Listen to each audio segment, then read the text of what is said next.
안녕하세요. 오늘 또 하나님의 말씀, 믿음의 진정성이라는 내용을 살펴보겠습니다. 믿음의 진정성. 이 믿음이라고 하는 문제, 쉽고 간단한 문제가 아니라고 그랬습니다. 매우 어렵고 어렵기 때문에 로마서 전체, 아니 성경 전체를 통해서 믿음이 무엇인가를 하나님께서 자세하게 풀어주셨습니다. 특별히 로마서 10장에 있는 내용을 가지고 살펴보도록 하겠습니다. 자, 믿음이라고 하는 것은 복음의 말씀, 예수 그리스도의 말씀을 들어야 하는 것입니다.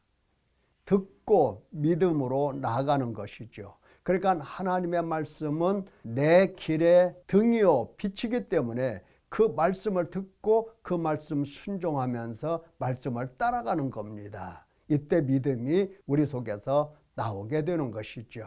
하나님이 주신 선물로서 말입니다. 그래서 믿음의 말씀이 내 입에 있고 내 마음에 있다 그랬습니다.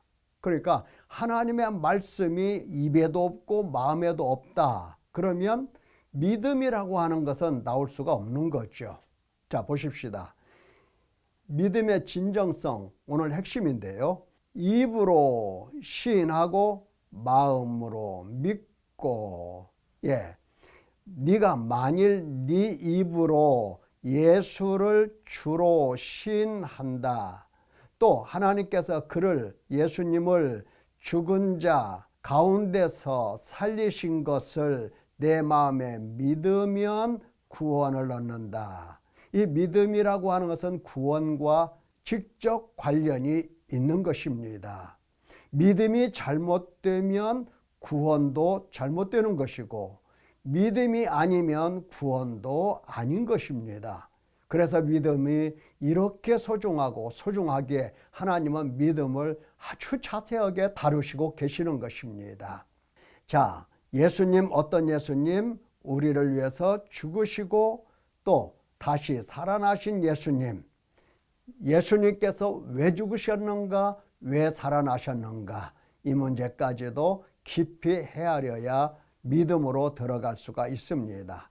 다시 말하면 예수 그리스도를 우리가 바라보는데 바라볼 때에 믿음의 말씀 속에서 일러주신 예수 그리스도를 바라보는 겁니다. 바라볼 때에는 반드시 눈이 열려야 되고 눈이 열려서 어둠에서 빛으로 사탄의 권세에서 하나님께로 돌아와서 하나님으로부터 죄사함을 받아야 되는 것입니다. 자, 죄사함을 받는 그 순간순간부터 믿음이 조금씩 성장하게 되어 있습니다. 단순히 그리스도의 말씀을 들었다. 그래서 예수 그리스도에 관한 정보를 내가 내 지식 속에 쌓았다. 그래서 나는 믿음이 내 속에서 지금 훌륭하게 충분하게 있다. 이렇게 생각하면 큰 오해가 되겠습니다. 반드시 복음의 말씀을 듣죠. 다시 말하면 우리를 위해서 화목 제물이 되시고 우리의 죄를 없이 하시기 위하여 깨끗게 씻어주시기 위하여 피 흘리시고 죽으신 예수 그리스도를 바라보면서 또 그가 우리를 의롭다 하시려고 부활하신 예수님이시며 그가 하나님 우편에 앉아 계신다는 것을 바라보고 믿는 이 믿음을 우리는 가져야 할 것입니다. 그 가운데서 우리는 예수님을 참으로 믿을 수 있는 믿음을 갖게 되는 것이고 믿음 속에서 거룩한 백성이 되는 것이고 하나님의 나라를 소유할 수가 있는 것입니다. 그래서 사람이 마음으로 믿어 의에 이르고 입으로 시인하여 구원에 이른다고 가르쳐 주시는 것입니다. 누구든지 주의 이름을 부르는 자는 구원을 받으리라. 어떤 예수님? 어떤 주? 바로 죽으시고 살아나신 화목제물 되신 예수 그리스도를 믿는 자 의에 이르고 부르는 자 구원을 받습니다. 자, 시인한다, 부른다. 저는요, 예수님을 정말 그 이름을 불렀어요. 정말 예수님을 시인했어요. 이렇게 사람들이 많이 이야기를 합니다. 얘기를 들어볼까요? 누구한테 시인했죠? 누구 앞에서 시인했죠? 저는요, 내 친구 앞에서 시인을 했어요. 내 친구들에게, 야, 나 오늘부터 예수님을 나의 주로 믿게 됐어. 너희들 그런 줄 알아라. 예, 시인 잘한 겁니다. 직장 동료 혹은 직장 상사 혹은 가족들, 부모, 형제 그들 앞에서 저 오늘부터 예수님 믿어요. 저 교회 다녀요. 그런 줄 아세요. 예, 잘한 겁니다. 잘했어요. 그런데 그 시인이라고 하는 말을 좀 더 생각해 봐야 됩니다. 고백했다는 거거든요. 고백. 시인이라고 하는 것은 고백인데 지난번 시간에도 말씀드렸지만 이사야 선지자는 이렇게 외쳤습니다. 그들이 다 복음을 순종하지 아니하였도다. 이게 무슨 말일까요? 복음을 듣지 않았다? 그 말이 아닙니다. 복음을 들었어. 듣고 그 말씀을 간직하고 있어. 하나님께 예배도 해. 그러나 그들이 복음을 순종하지 아니했다고 말씀을 선포하는 겁니다. 그러면서 누가 믿었냐고 자꾸 이야기를 해요. 이사야 선지자가. 누가 믿었습니까? 누가 믿었습니까? 예, 하나님의 종들은 정말 주의 복음을 선포한 후에 누가 믿었는가, 믿는 사람이 누군가, 믿는 사람들을 기다리는 것입니다. 기다릴 때에 믿는 사람이 하나 나오면 그것으로 참 기뻐하는 겁니다. 마치 예수님께서 잃어버린 양을 찾아서 어깨에 메고 기쁨으로 돌아오는 모습과 같이 주님을 알아듣고 주님을 나의 주, 나의 하나님으로 고백하는 바로 그 사람, 나의 왕으로 고백하는 사람, 그 사람 보면 너무 기쁜 겁니다. 그런데 대부분은 누가 믿었습니까? 하면서 슬퍼하고 애통하는 겁니다. 누가 믿었습니까? 이 복음의 말씀에 누가 순종하고 이 복음의 말씀을 따라서 누가 믿었습니까? 교회 나오는 사람 많습니다. 교회 다니는 사람 많아요. 교회 안에 목사님들도 계시고 장로님들도 계시고 집사님들도 계시고 여러 성도님들 참 많아요. 그런데 그들을 하나하나 헤아려 보면서 누가 믿었냐고 눈물을 흘리면서 하나님 앞에 애통하며 부르짖는 주의 종들이 참 많이 있다는 겁니다. 예, 누가 믿었느냐? 다시 말하면 예수님을 주로 고백했다고 하는 사람들이 많으나 하나님의 시각에서는 그 믿음을 믿음으로 여길 수 없는 믿음이라고 이렇게 생각을 하고 계신다는 뜻입니다. 자, 바울 사도가 예수님을 주로 고백했다, 시인했다 이 말을 어떤 상황 속에서 어떤 의미로 사용하고 있는지 한번 살펴보도록 하겠습니다. 로마 테르미니역에서 약 20분 정도 차를 타고 교회로 빠져나가면 바울의 순교한 순교지가 있고 그 위에 세워놓은 교회가 있습니다. 교회 입구를 쭉 지나가다 보면 이런 건물들이 있고요. 이런 교회당이 나옵니다. 지하 감옥이 이렇게 있습니다.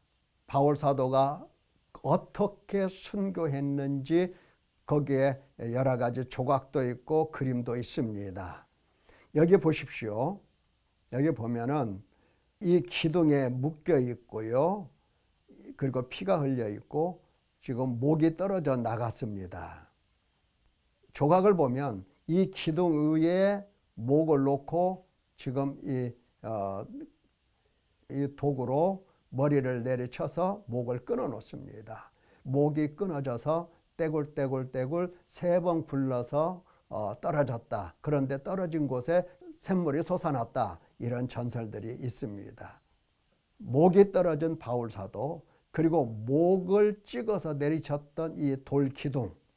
예, 바울 사도가 예수님을 주로 고백했다는 말은 이렇게 핍박 속에서 환난 속에서 여러 가지 곤고 속에서 고백하면 내가 죽는다라고 하는 그러한 상황 속에서 고백한다는 시인한다는 단어를 사용하신 겁니다.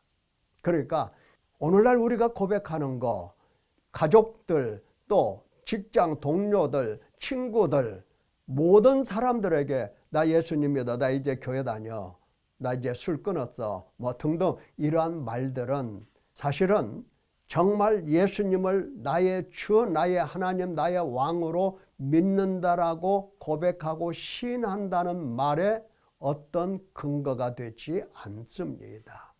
목숨을 내놓고, 다시 말하면 목이 이렇게 떨어져서 죽는 이 죽음 앞에서의 고백입니다. 바울 사도가 말했습니다. 위험이나 칼이랴.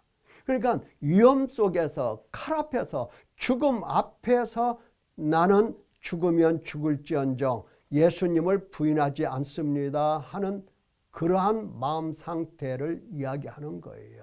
죽음 앞에서의 고백입니다. 다시 말하면 내가 예수님을 나의 하나님, 나의 주, 나의 왕으로 고백하고 나는 예수님과 함께 죽고 나는 죽어서 하나님 나라, 예수님 계신 곳으로 갈 거야 하는 가운데서의 고백입니다.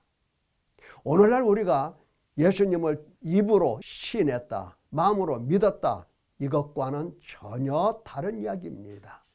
그러니까 얼마나 예수 그리스도의 이 죽으심, 그리고 예수 그리스도의 부활하심을 목격하고 목격자적인 이 체험 속에서 믿음을 갖게 된 것인지, 이 믿음 속에서 예수님을 나의 주, 나의 하나님, 나의 왕으로 고백을 한 것인지, 이것을 하나님은 기다리고 계시는 것입니다.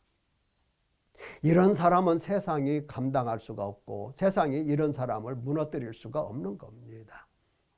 오늘은 예수님을 믿었어. 그런데 여러 가지 시험 환난이 오고 어려운 일이 생기니까 내가 예수님을 믿어도 소용없네, 이런 생각, 하나님을 원망하고 멸시하고 점점점 슬슬 하나님 곁을 떠나가는 이러한 오늘날의 신앙을 믿음이라고 하지 않는다는 겁니다. 믿음은, 하나님을 믿는 믿음은 죽음을 각오한 믿음입니다. 죽음도 이 믿음을 흐트러 놓을 수가 없고 나를 예수 그리스도의 손에서 빼앗아 갈 수가 없는, 이것이 바로 믿음입니다. 이것이 바로 믿음의 진정성입니다. 사랑하는 성도 여러분, 여러분 속에는 믿음의 진정성이 있는지, 이 진정성이 어디로부터 온 것인지 이것을 살펴보시기 바랍니다. 믿음의 이 진정성은 예수님께서 오셔서 처음 선포하신 말씀처럼 하나님의 나라가 가까웠다, 회개하라. 예, 회개하는 사람들에게 하나님이 주신 선물입니다. 회개하는 사람들에게 성령을 주시고, 회개하는 사람들에게 죄사함을 주시고, 회개하는 사람들에게 믿음을 주셔서 그 믿음이 진정한 믿음, 진실한 믿음, 하나님께서 인정하실 믿음이 되게 하시는데, 그 믿음을 가르쳐서 진정한, 진정성 있는 믿음이라고 하는 것입니다. 이런 믿음이 있는 사람들로 인하여 하나님의 나라는 견고해지고 하나님의 나라는 확장이 되는 것입니다. 여러분, 예수님을 어떻게 믿고 있습니까? 믿음을 깊이 생각해 보시기를 예수님의 이름으로 축원합니다. 감사합니다.